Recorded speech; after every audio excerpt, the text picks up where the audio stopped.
Assalamualaikum warahmatullahi wabarakatuh. Bismillahirrahmanirrahim. Innal hamdalillah wassalatu wassalamu ala Rasulillah wa ala alihi wa ashabihi wa mawala. Wala haula wala quwwata illa billah. Wa man ittaba'a huda ila yaumil qiyamah amma ba'du. Fa inna asdaqal hadithi kitabullah wa khairal huda huda Muhammadin sallallahu alaihi wasallam wa syarral umuri muhdatsatuha fa inna kulla muhdatsatin bid'ah wa kulla bid'atin dhalalah wa kulla dhalalatin finnar. Ikhwani rahimani wa rahimakumullah, patut kita panjatkan puji syukur kehadirat Allah Subhanahu wa taala yang mana pada malam hari ini kita dipertemukan kembali oleh Allah Subhanahu wa taala di majelis yang mulia ini dalam rangka bermajelis taklim, yang mudah-mudahan dengan bermajelis taklim ini Allah mudahkan jalan kita menuju surga Allah Subhanahu wa taala, sebagaimana yang Rasulullah sallallahu alaihi wasallam pernah sabdakan, man salaka tariqan yaltamisu fi ilman sahalallahu lahu bi tariqan ilal jannah.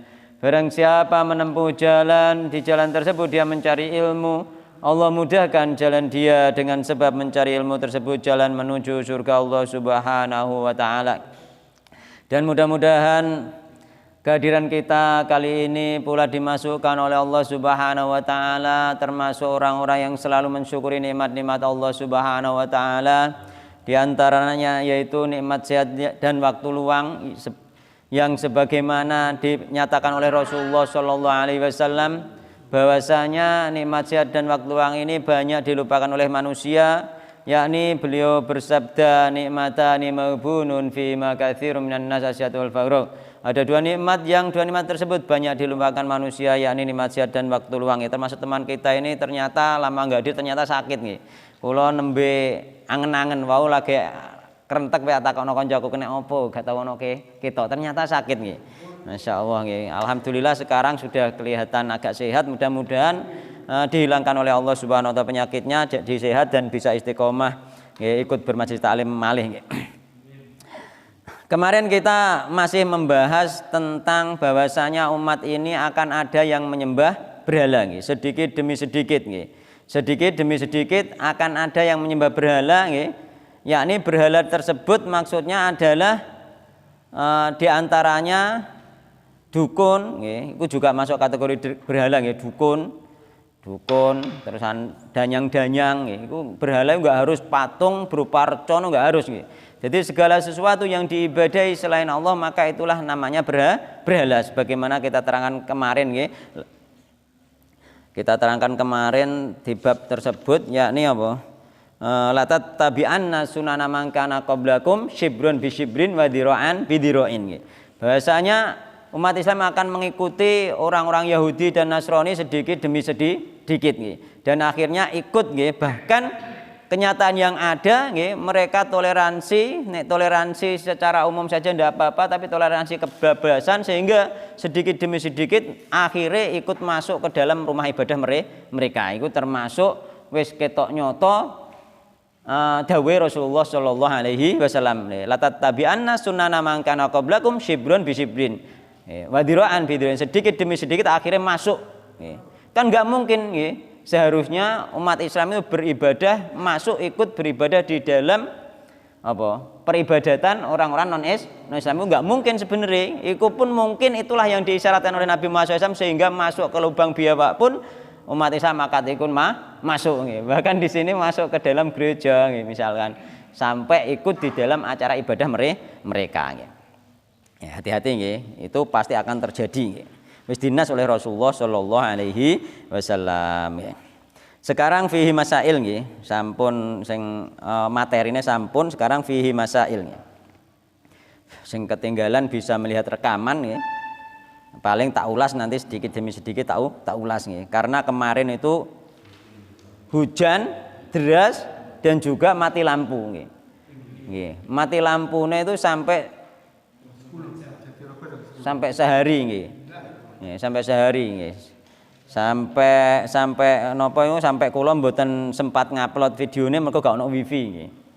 Nah, nek nganggo data ngentekno data masalahnya. Kemarin kula sering siaran langsung pakai data nggih. Saiki gak nganggo, mari gelis entek data tinggo siaran langsung nggih. Ambek baterainya ternyata meskipun baterai wis milih HP sing kuat ternyata isih kalah nggih nek tinggo siaran langsung niku HP niku. Lak mano apa iku YouTuber kelas atas itu enggak ngarah pakai HP siaran langsung, mesti pakai alat-alat yang canggih. HP iki sempat ngedrop kemarin, tangguh siaran langsung terus.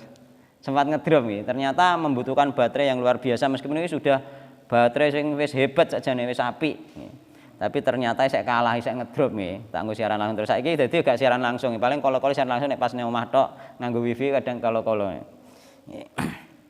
Ternyata itu rahasianya HP bujat ngene nggo siaran langsung terus.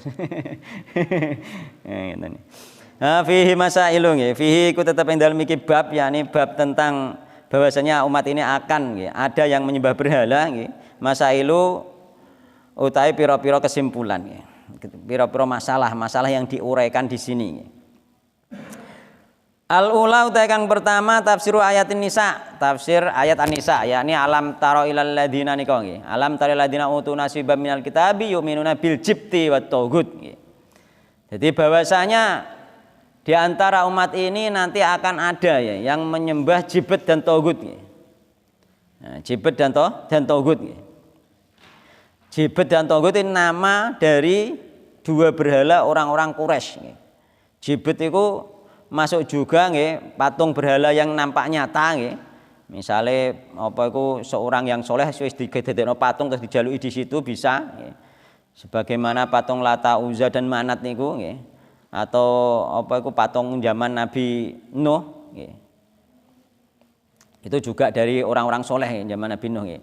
Lata itu juga dari orang yang soleh nggih. Ya ini orang yang mengadon roti dulu sering kita terangkan nggih. Ngadon roti untuk menjamu tamu jamaah haji, jadi orang soleh gitu. Karena dihormati akhirnya kuburannya didadekno tempat beribadah di situ, tawaf di situ gitu. Digaekno cungkup cara kene gitu, digaekno cungkup gitu. Jadi nggih cungkupne kuburan gak oleh meskipun tokoh besar. Meskipun tokoh besar ya. Nggih cungkupne kuburan bolak-balik tak sampaikan nggih, nggih cungkupne kuburan niku tidak boleh meskipun tokoh besar. Meskipun mereka mengatakan boleh nek tokoh itu tidak ada dalil karena kita memahami ayat-ayat Al-Qur'an maupun kita memahami hadis Nabi itu harus dipahami dengan pemahaman Nabi dan para sahabat Nabi Muhammad sallallahu alaihi wasallam. Gak kena dipahami dhewe. Nek dipahami dhewe yo ngono ku ono dalile kabeh. Sampai mauludan sing ada yang membid'ahkan duwe dalil. Dalile yakni fihi wulidtu wa fihi unzila alayya kan ngono ya. Nggih. Jadi hari Senin itu aku dilahirkan dan hari Senin itu diturunkan Al-Qur'an kepada putra Nabi Muhammad sehingga Nabi Muhammad SAW puasa pada hari Senin. Nah ini dipahami itu terus merayakan Maulid Nabi misalkan dipahami dari itu dalilnya iku harusnya merayakannya dengan berpuasa hari Senin. Nek ingin sama persis jenenge ittiba ning gone Nabi Muhammad sallallahu alaihi wasallam meskipun ini banyak yang menyelisihi bahkan yang menyelisihi itu memang wong apa itu Islam itu terbagi menjadi 73 kelompok yang menyelisihi mestine 72 kelompok mestine paling tidak kan ngono. Jadi banyak yang menyelisihi daripada yang sepakat tapi praktek memperingati hari kelahiran Nabi Muhammad SAW Nabi Muhammad sendiri memperingatinya dengan berpuasa hari Senin seperti itu. Nek ingin kita beritiba, kita ingin memang benar-benar beritiba kepada Nabi Muhammad sallallahu alaihi wasallam kan ngono harus dipahami seperti itu nggih. Jadi enggak apa-apa meskipun banyak yang menyelisih kita sampaikan enggak apa-apa nggih. Ya sudah pasti bahwa ada yang menyelisih itu dapat bukan hanya ada banyak kan ngoten nggih. Banyak yang menyelisih. Jadi enggak ada masalah nggih. Karena sudah dinas Nabi Muhammad SAW nggih wasataftariku ummati ala salatin wasabina millah. Umatku akan berpecah belah menjadi 73 kelompok. Sing isek siji iki nanti la tazalu taifatun kayak kemarin itu ya akan senantiasa ada satu kelompok ya, mansurah yang ditolong oleh Allah Subhanahu wa taala ya. Akan selalu ada, tidak akan hilang ya.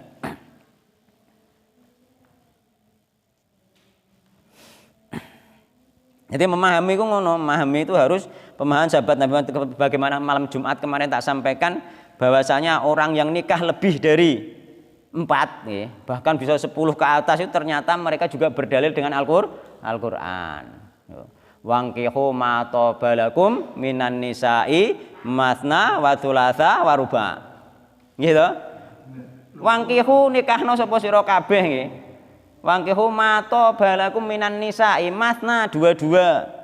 Dek ditafsiri mergo artine matsna iku dua-dua, berarti dua-dua 4. Wa thulatsa 3-3 berarti 6 mbek 4 10. Wa ruba 4 berarti 8 berarti 18. Boleh nikah lebih dari 4 sampai 18. Itu dalil Al-Qur'an. Karena apa? Dipahami secara bahasa. Dipahami secara bahasa.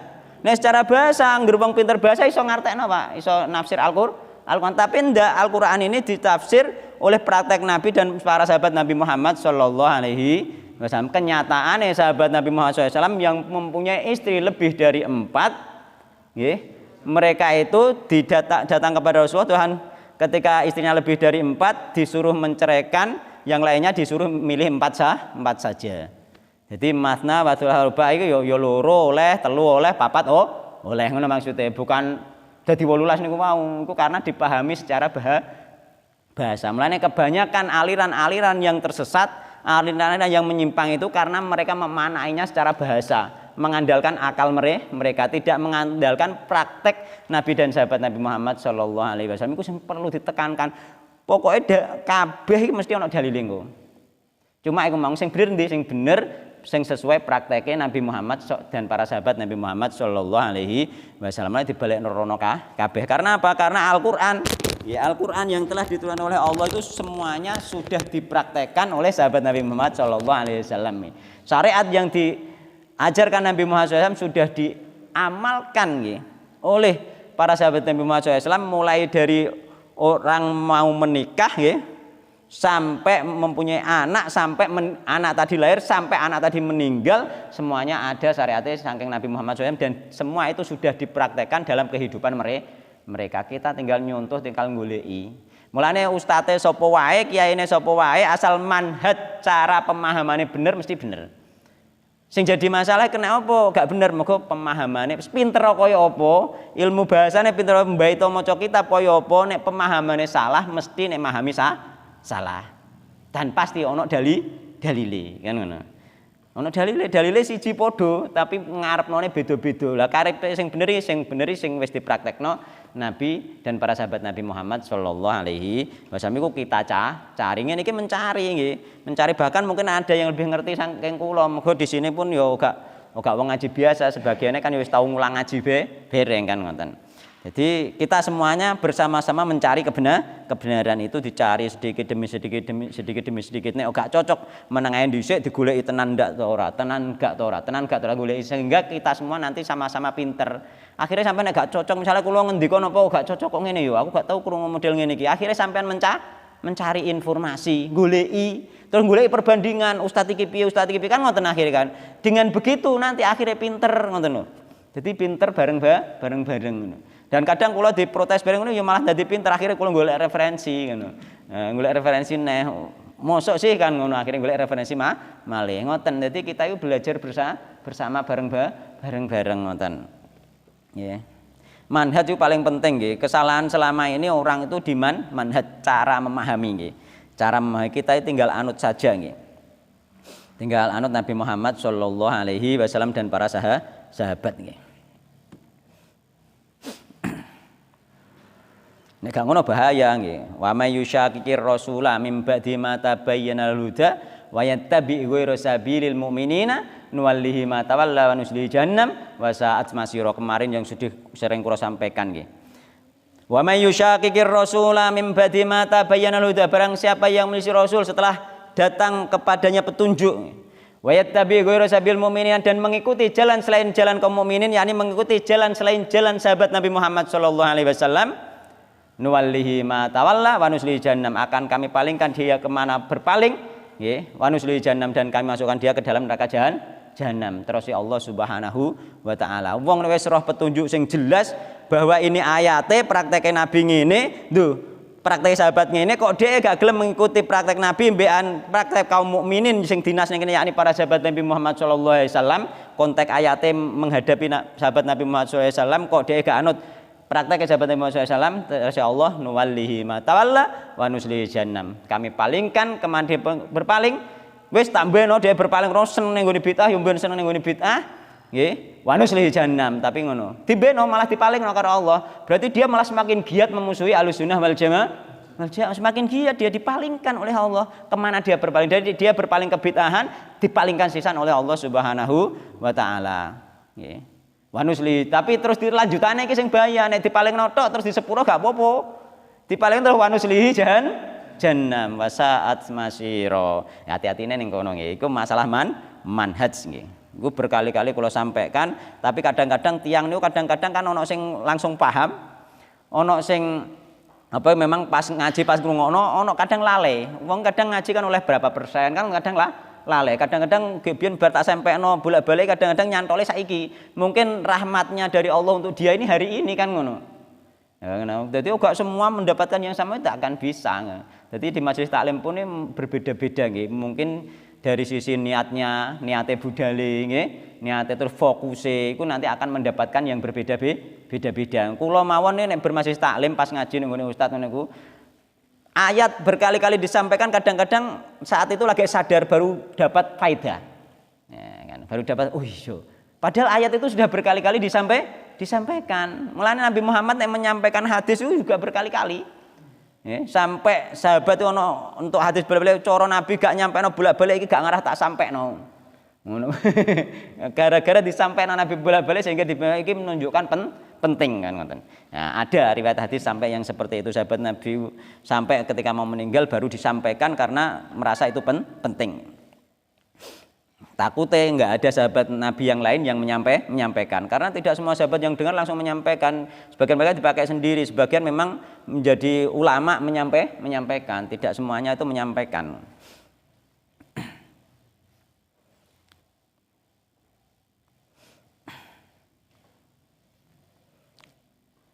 Endi mang? Kok hilang aja? Mohon nggih. Jadi tafsir surat An-Nisa nggih, bahwasanya umat ini akan menjawab bala. Atsaniyatu takan melalui tafsir ayatil Maidah, tafsir ayat Al-Maidah.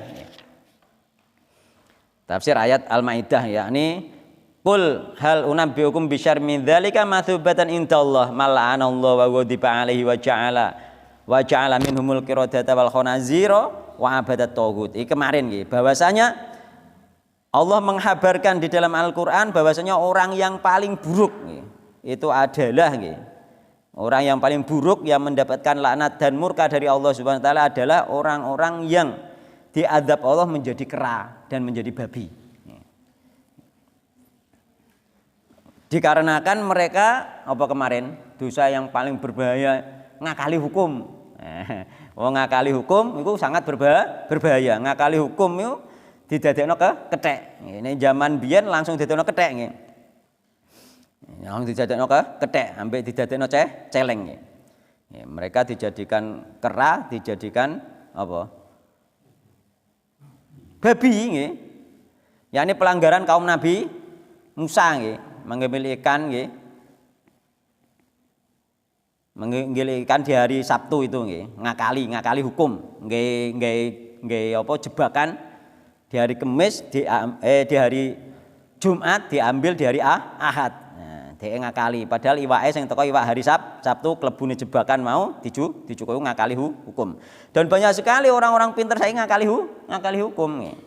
Hati-hati nggih. Jangan sampai kita ngakali hukum wis roh halal yo kita ngakui halal, nek wis roh haram kita harus ngakui haram meskipun kita belum bisa meninggalkan misalkan. Jadi ono haram mau dirungso ninggalno. Ya wis ngakui wae nek sampean nglakoni haram sampean dosa. Aja mbok akali nek ngene gak apa-apa, aja ngono. Kan ngono. Nek ngene gak apa-apa. Tak contohno kemarin niku misale ndelok aurate wong wedok lewat rekaman misale. Lewat rekaman. Gak apa-apa nek lewat rekaman sing haram langsung kan ngono. Kan ngono. Ngakali deh lewat rekaman gak apa-apa nek video ngene iki mokor bayangan kan rekaman. Sing haram iku kan langsung kan ngono. Ya iku jenenge ngakali hukum. Ya ngono iku dosane malah gede timbang karo sampean Mesti ndelok sampean tapi beristighfar merasa berdosa kepada Allah Subhanahu wa taala. Iku dosane gede sing ngarani gak apa-apa, gak haram iku kan ngono. Mergo ana kaul sing ngarani gak haram iku ana. Dadi nek digolek kaule akeh kaul meskipun itu dikatakan ulama. Mergo ulama iku gak ulama sing apik to, ana ulama usuk, ulama sing buruk nggih. Dekne duwe kaul-kaul sing ana dalile nggih, sing menghalalkan yang haram itu ada. Ikilah kemarin yang masuk kepada apa? Kepada apa itu tokoh yang menyesatkan nggih. Jadi tokoh yang menyesatkan.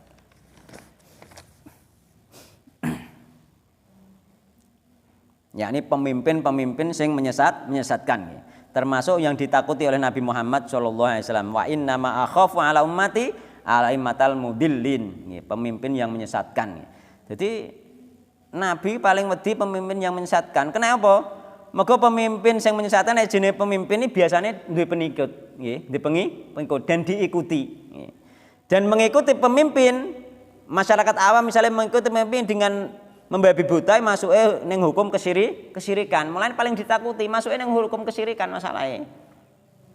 Jadi mengikuti pemimpin dengan membabi buta, gak golek dalile, gak golek dasare, iku masuk kategori si kesyirikan. Sirku taat.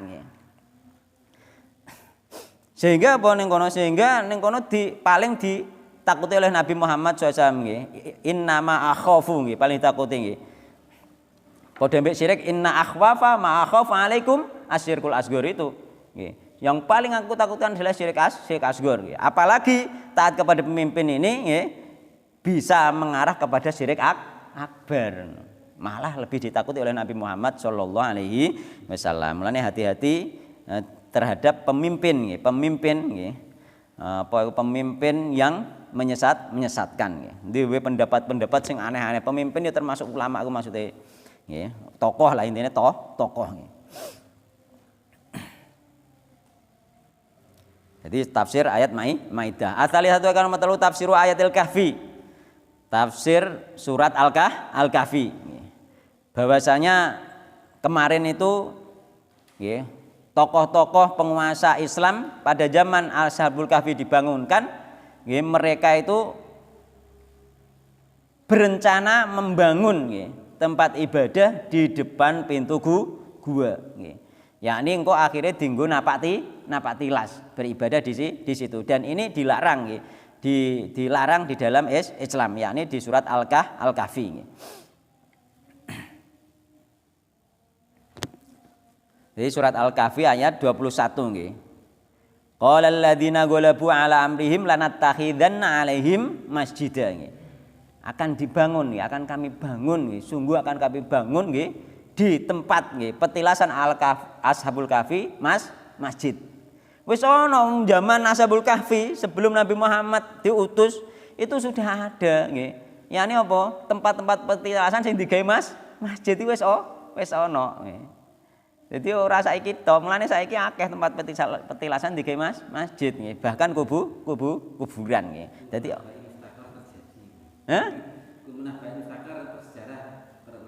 nggih. Nggih, itu pasti akan terjadi dan itu suatu hal yang pasti nggih. Namun kita sing wis ngaji iku akhirnya tidak ikut-ikut menjadikan hal yang seperti itu karena itu menjadi perantara kepada kesyirikan dan itu dilarang di dalam Islam.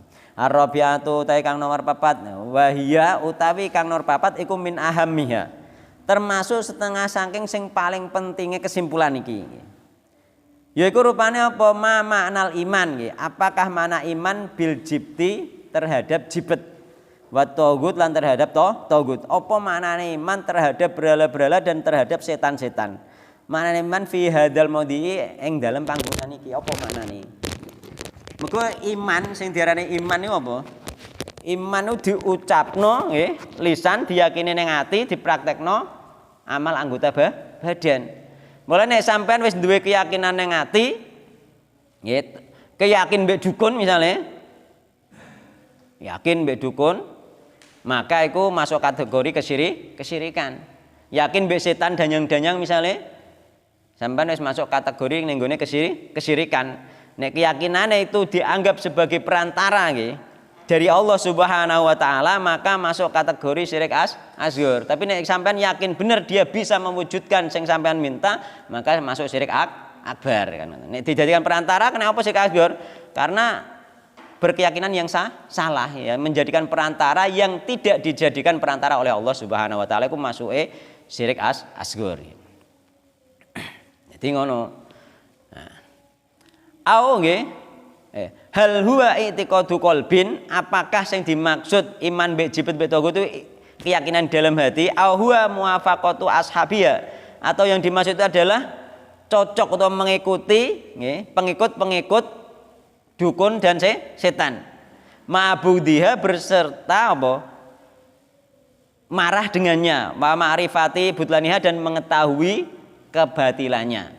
Yakni contohnya masyarakat saiki sing wis kenal sunnah, sing wis kenal tauhid, mereka kan ono manganan misalnya melok manganan.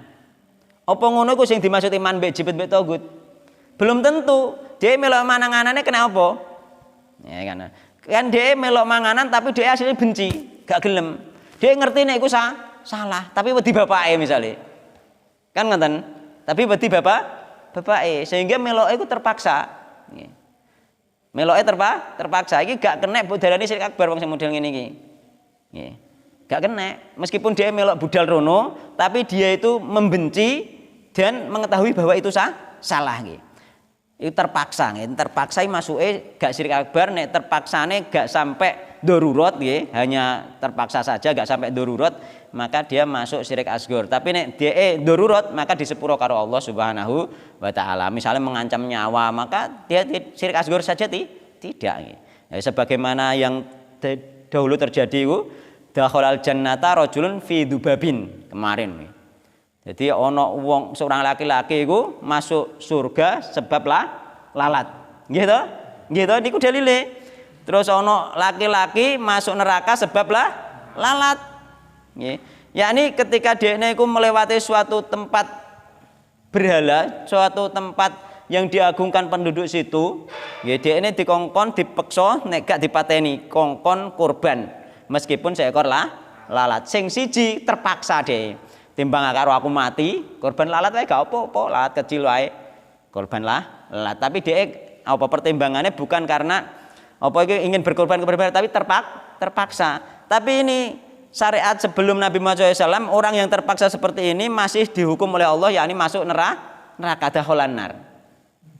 Jadi wong terpaksa zaman Nabi, zaman sebelum Nabi terpaksa yang mengancam nyawa ini pun masih tidak diampuni oleh Allah Subhanahu wa taala, termasuk kategori kesyirikan, yakni syirik asghar. Bukan syirik akbar, itu syirik asghar, sehingga dia masuk neraka. Mulane dakhalan nar rajulun fi dzubab. Masuk neraka seorang laki-laki sebab lalat. Yani sebab dia syirik asghar, terpaksa iku mau. Dia gak dengan sukarela, gak dengan sukarela. Nek sing siji dakhalal jannah rajulun fi dzubab, masuk surga, dia gak gelem sehingga dia dipateni. Nek umat Muhammad ndak, ketika dipaksa mengancam nyawa sampai nembo-nembo gelem gak apa-apa, gak masuk syirik asghar.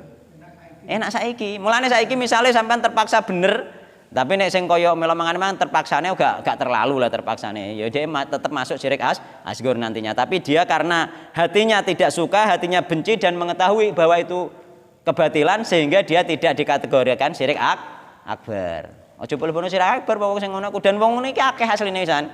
Kula sering ngomong-ngomong mbek tukang becak bareng asline trayo ngono, tapi wong umume ngene piye neh kan ngono. Ngono ku kathah. Wong-wong wis nyadari, mungkin ndelokne YouTube, mungkin ndelokne FB saiki kan wis banget akeh media to. Wong paham, ngerti ustaz iku bener, ustaz ngerti. Cuma gak berani karena apa, umume masyarakat ngono. Nggih to? Umume ngono, dia gak berani. Sehingga dia masih melok grutuk-grutuk melok, tapi dia salah ngene iki asline kan ngono.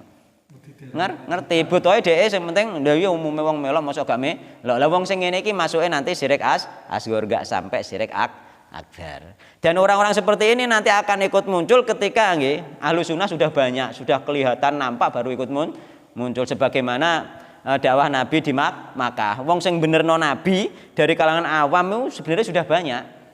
Cuma tokoh-tokohnya sendiri bahkan sebenarnya membenarkan Nabi Muhammad Shallallahu Alaihi Wasallam. Cuma tokoh-tokohnya karena gengsi dan sebagainya sehingga ditutupi. Aslinya banyak yang membenarkan, masyarakat umum banyak. Cuma mereka nggak berani juga, takut tokoh-tokohnya juga. Tapi ketika penaklukan kota Mekah nyata nih, ternyata berbondong-bondong masuk Islam. Ini wong sing biyen wis bener no, di dalam hati mereka sudah membenarkan.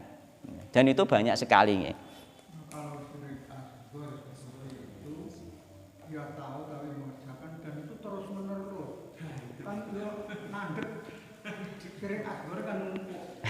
Syirik asghar itu kan tidak diampuni oleh Allah Subhanahu wa taala.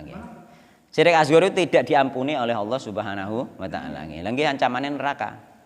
Seperti ini ancamannya, dakhalan nar rajulun fi dzubab. Ketika dia sebelum meninggal belum bertobat seperti itu. Ya enggak Pak, bukannya enggak apa-apa ini syirik asghar itu. Bukannya enggak apa-apa, tapi kita jangan menyatakan itu syirik akbar gitu. Tidak apa-apanya itu begini, bukannya tidak apa-apa, syirik asghar itu dosanya lebih besar daripada dosa besar sudah. Itu sudah para melane ketika ada orang mengatakan syirik asghar, ojo Allah syirik asghar wae, ojo ngono, syirik asghar itu sudah besar dosanya gitu. Cuma kenapa kita merinci sampai seperti ini agar kita jangan sampai mengeluarkan orang dari Islam dengan sembarangan, itu tujuannya, sehingga kita tidak menjadi aliran takfiri. Ngoten nggih? Sehingga kita enggak duwe aliran takfir, nek sampean ndek keyakinan itu syirik akbar sehingga sampean ndek keyakinan takfiri, sampean akhirnya gak gelem nyolati tanggane kuwi mau. Iku akibatnya efeke. Nggih. Padahal enggak mau nyolati dengan menganggap dia kafir itu berbahaya ketika dia ternyata tidak kafir. Sama saja jenengan nuduh dia itu kafir, itu berbahaya. Bahaya sekali menuduh orang lain kafir itu. Karena nanti akan kembali ke salah satunya ketika orang itu menuduh. Apalagi yang dimaksud, tapi di hati yang dimaksud menuduh dengan terang-terangan. Tapi nek ngono mang paling gak nyolatinnya gak terang-terangan, gak wani sampai nuduh terang-terangan, jelas kan. Tapi indikasinya kan sampean menganggap orang itu kafir, ini sudah berbahaya. Sudah berbahaya ngoten nggih.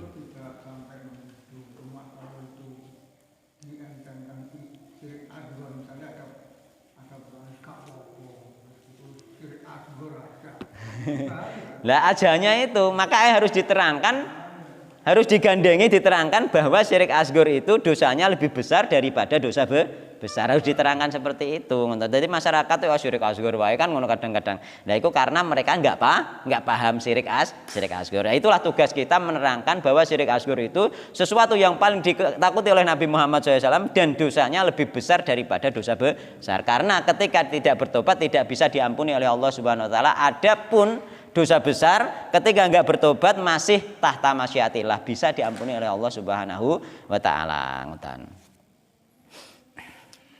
Al-khamisatu tekan nomor 5, qauluhum innal kuffara alladzina ya'rifuna kufrahum ahda sabilan minal mu'minin. Qauluhum utawi al-khamisatu tekan nomor 5 iku qauluhum utawi ucapan ahli kitab innal kuffara satemene wong kafir, yakni kafir Mekah iku alladzina yaiku wong akeh ya'rifuna kang nggih. Weruh sapa alladzina kufrahum ing kekufrane alladzina ahda iku luweh mendapat petunjuk apane sabilan dalane minal mu'min timbang karo wong mukmin. Dadi wong-wong ahli kitab itu sudah mengetahui bahwa nggih orang-orang yang beriman itu benar. Jadi wong ahli kitab wis ngerti nek Nabi Muhammad itu bener nggih. Termasuk wong Yahudi. Mereka agak gelem ngakoni kenabian Nabi Muhammad karena apa? Gengsi. Mulane hati-hati dengan sifat gengsi, terutama sing wis dadi tokoh biasanya nek disalahno gengsi. Iku hati-hati nggih. Hati-hati sifat gengsi. Jadi wong Yahudi gengsi nggih, gengsi nek kira-kira sing dadi nabi kok ternyata gak konggone kelompoke dia nggih. Yakni konggone apa iku? Sing jalure tok Nabi Ishak, Nabi Yakub, Nabi Yusuf. Ternyata jalure tok Nabi apa? Nabi Ismail bin Ibrahim. Ternyata Nabi Muhammad sallallahu alaihi wasallam. Mereka gengsi nggih. Mereka gengsi, dipikire nabi tanda-tanda wis roh. Bahkan alladzina atul kitaba ya'rifuna kama ya'rifuna abna'ahum. Mereka itu ahli kitab, yakni Yahudi Nasrani ngerti Nabi Muhammad itu nabi jelas, kaya ngerti anake dhewe. Kene ngoten wis jelas nek iku nabi. Wis karek ngimani tok asline, tapi dia mengingkari gara-gara gengsi. Jadi wong ahli kitab ngarani wong kafir Mekah, nggih, wong musyrik Mekah iku luwih bener kowe timbang karo Nabi Muhammad mbek sahabate. Muni ngono wong ngene. Padahal dia ngerti nek salah. Loh, bahkan wong kafir Mekah sendiri ngerti nek Nabi Muhammad itu bener sama-sama nggih. Mereka sama-sama gengsi. Ngono. Mulane perang bareng asline ya rada grimang-griming kendel sahabatnya Nabi Muhammad SAW. Mengko sahabatnya Nabi Muhammad SAW keyakinane iku hakul yakin tentang kebenaran tersebut nggih. Mulane mereka berani mati. Sing wong kafir mati wis wedi asline kan ngono. Mulane kalah terus akeh lah kalah. Dadi wong akeh lah nek isih wedi mati. Yo kalah ambek wong sing gak wedi mati. Jajal ana wong 10 terus ana wong mogok sitok wis mlayu kabeh wong 10. Muga wong 10 wedi mati sing mogok wis gak wedi mati. Ngono, kalah ngono. Dadi mulane nggih biyen sahabat-sahabat Nabi gak wedi mati sehingga apa? Muga nek mati janji surga, gak wedi dekne. Nek mati janji surga nggih. Ya, nek mati nek mati oleh janji surga sehingga mereka itu gak takut nih, gak wedi. Dan mereka yakin nek wayahe mati wis mesti mati. Nek rong wayahe mati gak ngarah mati. Jadi mereka wis ra kaprah wis beranine di dalam medan pertempuran nggih.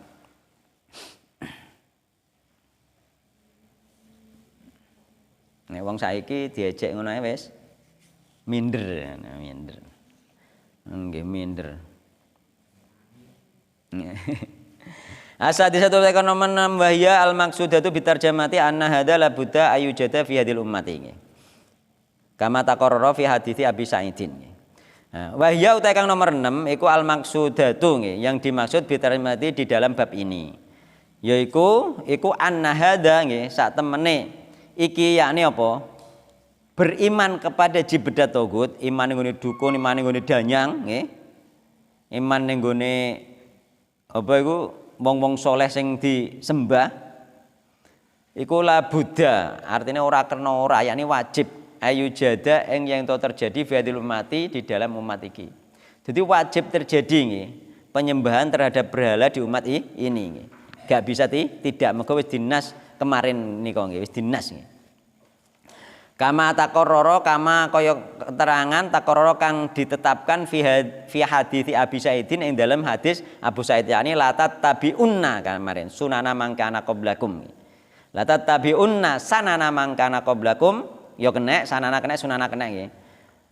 Sid apa iku qablakum hadwa nggih, hadwal kudzati bil kudzati niki hadise dereng apal kula, tapi sing apal kula iku sijine nggih. La tabi'anna sunana mangkana qablakum shibron bisibrin, sama saja nggih. Sama saja maksudnya nggih. Shibron bisibrin wa dhira'an bidhira'in hatta la dahulu juhrudabbin la salaktumuh niku sing kula hafal nggih. Hampir sama nggih. Ning kene apa iku hadwa kudzati bil kudzati nggih. Hatta la dahulu juhrudabbin la dakhaltumuh, sama maksudnya nggih. Jadi latat tabian akan ada nggih. Jadi mulane ning kene dikatakan wajib terjadi. Makanya sampean nek ana wong kok ternyata nyembah wali digaekno cungkup terus dinggoni ning kono, bahkan digaekno masjid dinggo Jumatan bereng ning kono misale dinggo salat Id bereng. Tenggen kula wis wonten dinggo salat Id bereng. Nggih. Niku sampean gak usah gumun, wis dinas bakal ada, akan ada dan hukumnya wajib. Karena ini nas hadis ini pasti akan terjadi. Tinggal kita saja jangan sampai menjadi yang ikut nggih, meramaikan hal itu nggih. Kita mendakwai mereka nggih. Meskipun terus berjalan tetap kita dakwah juga terus jalan nggih. Karena ketika kita terus berdakwah kita mendapatkan pahala dari Allah Subhanahu wa taala. Adapun mereka dapat hidayah atau tidak itu urusannya Allah Subhanahu wa taala nggih. Nan? Penake ngono. Ya sampean nenek nggo duyu pokoke kudu gelem anut, nek ternyata gak anut sampean lara ati dhewe. Malah mbok dakwah malah tambah nemen. Nggih. Saiki lho acara sing diarani ki bid'ah, sing diarani bid'ah urung mari enek bid'ah anyar meneh. Nggih. Dadi nggih. Sugesti kita itu ya karena ada ayat qulina mayyu'minun sehingga kita itu sedikit iman. Ndak masalah nggih. Iku termasuk keajaiban nggih, keajaiban di dalam apa Ahlus Sunnah wal Jamaah kemarin ya, ini hadisnya la tazalu thaifatum min ummati alal haq mansuratan. Jadi senantiasa akan ada satu kelompok dari umatku yang di atas al-haq, yang selalu ditolong oleh Allah Subhanahu wa taala. Akan selalu ada meskipun sedikit, la yadurruhum man khadalahum. Tidak akan memadorti mereka orang-orang yang menterlantarkan mereka, sing gak ngopeni, gak menghiraukan, dimbueno sakarepe dhewe, gak ditulungi, iku gak membahayakan. Sampeyan sithik lah gak bahaya ngono maksudnya. Wala man khalafahum, dan tidak membahayakan pula orang-orang yang menyelisihi kita, menentang kita. Sampean ditentanglah gak berbahaya. Meskipun saya nentang 72, awak dhewe ngukur 1 tok. Jadi gak bahaya. Jadi 1 banding 72 lah ngene wis dinas Nabi, tidak akan membahayakan ya orang yang menterlantarkan ya, dan tidak akan membahayakan orang yang memusuhi dan menentang. Santai wae awak dhewe, gak ngerah bahaya. Ya kan. Ngono iku hatta ya'tiya amrullah, sampai datang ketetapan Allah Subhanahu wa taala, sampai mati. Sampai-sampean mati mereka tidak bisa memberi bahaya kepada kita. Seandainya kita kena bahaya, itu sudah catatan dari Allah untuk menguji kita, bukan karena mereka. Mulai dakwah ngomong sakarep enggak masalah. Mergo gak khawatir ngarah bahaya. Ternyata kok kena bahaya, itu bahaya yang sudah dicatat oleh Allah, bukan dari mereka. Yakni dari Allah untuk menguji kita. Oh ngene. Penak sampean, jadi ngomonglah ora usah wedi ngono.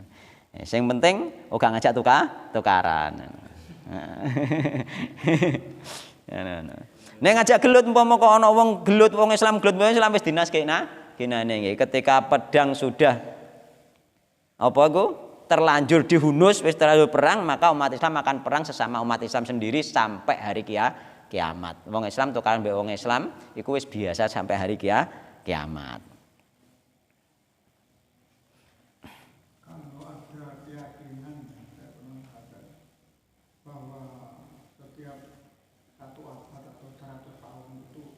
Ada.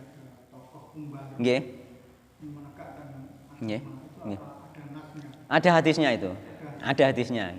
Nggih, memang ada hadisnya itu. Dan pasti setiap 100 tahun itu akan ada orang yang menegakkan kembali, yakni ono tokoh yang ditampakkan oleh Allah Subhanahu wa taala untuk mendakwahkan tauhid, itu pasti ada. Nggih, untuk meluruskan kembali. Meskipun masih ada yang lurus. Untuk menguatkan kembali sebenarnya ini, untuk menguatkan kembali meskipun Taifah ini sudah ada terus meskipun kecil, tapi akan dijadi yang kecil ini nanti akan ada timbul lagi tokoh lagi, tokoh itu akan timbul kembalikan ada. Ya. Kita tidak boleh punya rasa khawatir pesimis karena kita ya tadi mengharapkan kemunculan pemimpin. Pasti akan ada, pasti akan ada.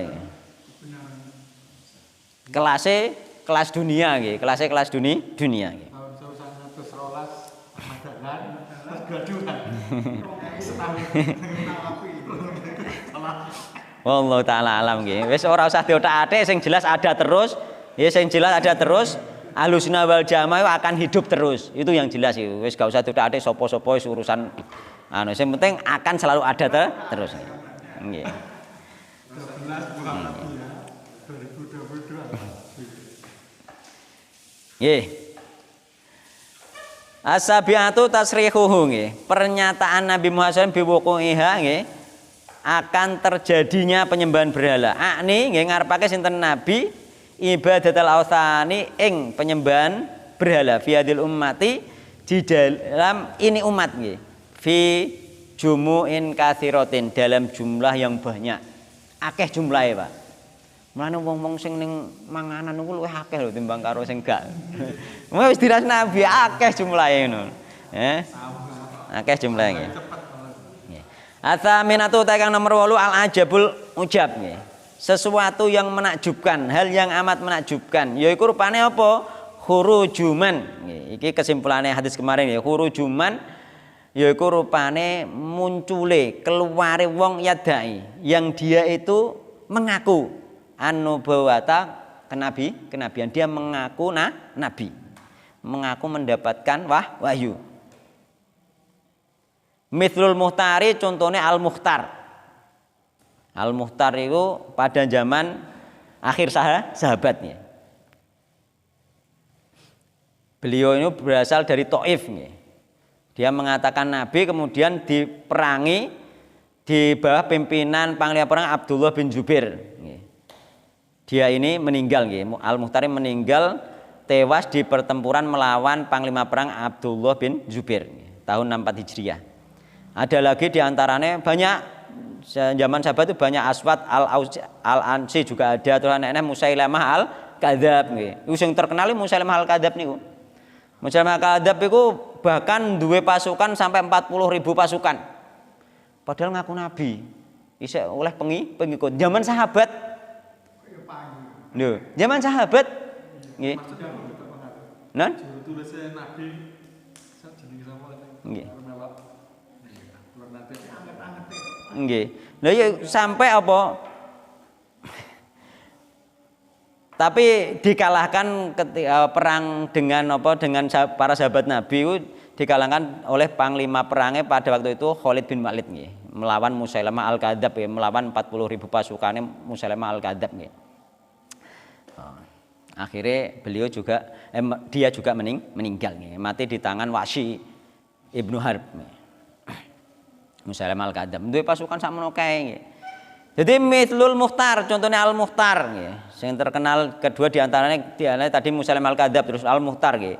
Ma'atakallumihi sertane nggih atau padahal dia ini Al-Mukhtar itu mengatakan nggih bisyahadata ini dengan 2 kalimat syahadat. Dia bersaksi. Al-Mukhtar bersaksi nggih.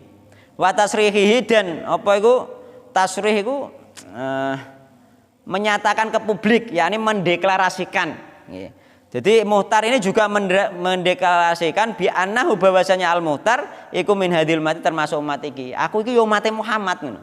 Dia juga mendeklarasikan tentang syahadat. Dia bersaksi Nabi Muhammad utusan Allah, tapi aku yo nabi ngono. Iku Al-Mukhtar. Kenapa kok ngono dalil Al-Qur'an kemarin nggih? Wa khataman nabiyyin. Nabi Muhammad itu perhiasan para nabi, bukan penutup para nabi. Iku dalile masalahe. Jadi yo ngaku umat Nabi Muhammad sallallahu alaihi wasallam, tapi dia yo ngaku nabi. Mergo dhekne ngarani apa? Nabi Muhammad itu perhiasan nabi, bukan penutup akhir para nabi. Karena apa? Karena dipahami dari kimang nyalah memahami lafadz dengan bahasa. Padahal diterangno ning hadis Nabi la nabiyya ba'di. Mulane Al-Qur'an ngene iki aja ditafsiri secara bahasa, halus ditafsiri dengan perkataan Nabi, sahabat atau praktek mereka. Nabi muni la nabiyya ba'di, ka ono nabine sabarku. Berarti khotam di sini penutup para nabi, bukan perhiasan para nabi. Sehingga mereka dia yo ngaku Islam, ngaku yo bersyahadat, membaca 2 kalimat syahadat iku Al-Mukhtar. Aneh toh? Nggih, itu untuk memudahkan kita memahami Al-Qur'an, tapi untuk pemahamannya tetap harus merujuk kepada sahabat Nabi Muhammad sallallahu alaihi wasallam. Ya perlu nek gak ra iso Pak maca ngene iki sithik-sithik ra iso basa ra iso. Nggih, mesti sithik-sithik kula rada iso kan ngono masalahe. Terjadi yang akhir ini yang mengaku nabi apa tuh Ahmadiyah Mirza Ghulam Ahmad. Terakhir Ahmad Sadek. Nggih. Duh, dia bukan ngaku-ngaku saja, Pak, karena dia itu mendapatkan ilham.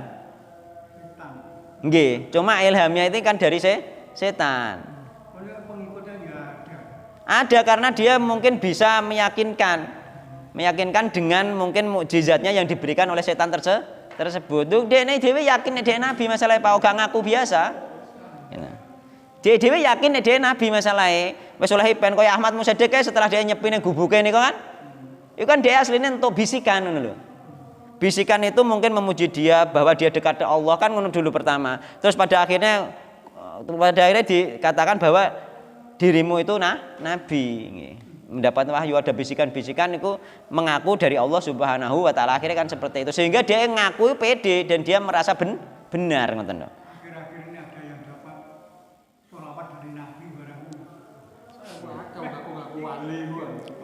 Jadi watasrihihi bi annahu min hadil ummati nggih. Dan mereka itu apa? Menyatakan mendeklarasikan bahwa Mukhtar ini umat Nabi Muhammad sallallahu alaihi wasallam. Wa anna rasulullah lan satene Rasulullah sallallahu alaihi wasallam iku hakun hak. Wa annal Qur'ana satene Al-Qur'an iku hakun hak. Wa fihi lan iku tetep ing dalam Al-Qur'an anna Muhammadan satene Nabi Muhammad sallallahu alaihi wasallam iku khatamun nabiyyin, penutup para nabi nggih. Ning Al-Qur'an wis jelas nggih bahwasanya Nabi Muhammad penutup para nabi. Cuma mereka salah mengartikan khotam diartikan cincin. Cincin diperluas namanya bukan cincin, yakni perhiasan. Yakni diartikan bahwa Nabi Muhammad itu perhiasan para nabi. Wa ma hadalan serta niki apa iku bahwasanya Nabi Muhammad itu penutup para nabi nggih yusaddaku nggih.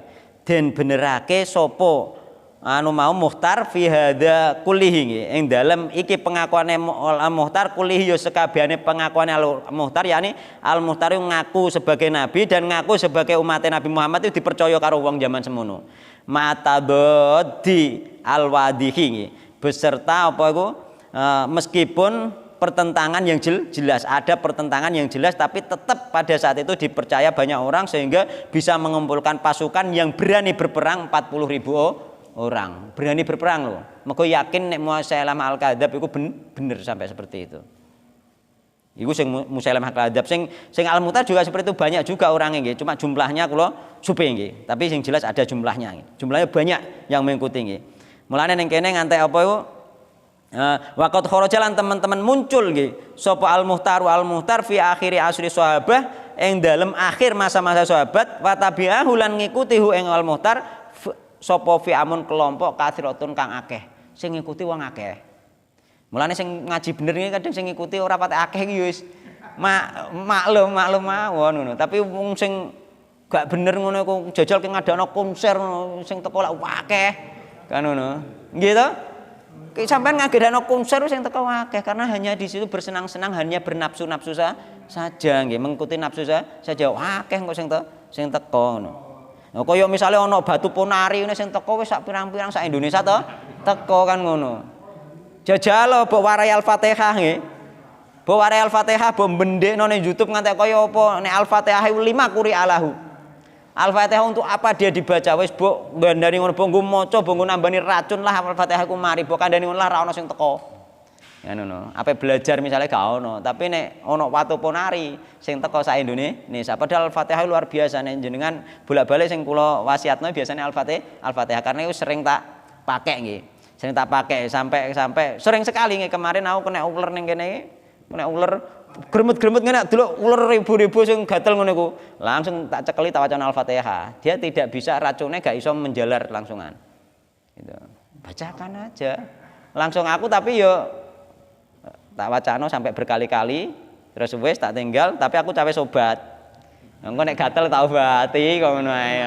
Sing penting aku wis berusaha ikhtiar secara syar'i langsung yakni secara akidah, secara tauhid langsung bergantung kepada Allah Subhanahu wa taala. Dene misalnya diobati autan dan lain sebagainya itu nomor loro nanti nggih. Nomor loro nanti yakni usaha kita yang penting tauhid dulu nggih bahwa kita bergantung kepada Allah dulu baru lagi dengan obat-obatan yang lain. Itu yang paling penting. Insyaallah nek sampean ndongone iku dhisikno timbang karo obat insyaallah mandi. Sing pengalaman kula ngono. Tapi nek sampean lagi kena mikir obat dhisik insyaallah doane gak mandi. Kan ngono. Kemego apa tauhide bergantunge ning gone Allah kurang ngoten. Nggih. Ilmiah kan enggak apa-apa kan. Oh nggih gak apa-apa. Maksudnya kan Seperti awake kok luwe mangan lah. Ah nggih, mboten napa-napa memang diobati mboten napa-napa sampean suntik dan lain-lain mboten napa-napa. Maksude niku nek pengen doa sampean ku mandi iku sampean ngandalno bergantung ning Allah dulu usahane yakni doa dulu, yakni sing terpikir di dalam kepala kita iku gak obat dulu, yakni Allah dulu berdoa dulu baru lagi obat ngoten maksudnya nggih. Sehingga kita mendahulukan Allah Subhanahu wa taala. Nggih sampun sampun mawon nggih pun isya nggih pun lewat nggih. Wallahu taala alam. Semoga kajian ini membawa berkah nggih. Mendapatkan rahmat dari Allah Subhanahu wa taala meskipun keterangannya mungkin berkali-kali diterangkan masih diterangkan lagi mungkin ya itu semoga mendapatkan rahmat dari Allah Subhanahu wa taala bersamaan dengan hidayah dari Allah Subhanahu wa taala nggih. Subhanakallahumma bihamdika asyhadu an la ilaha illa anta astaghfiruka wa atubu ilaik. Wassalamualaikum warahmatullahi wabarakatuh.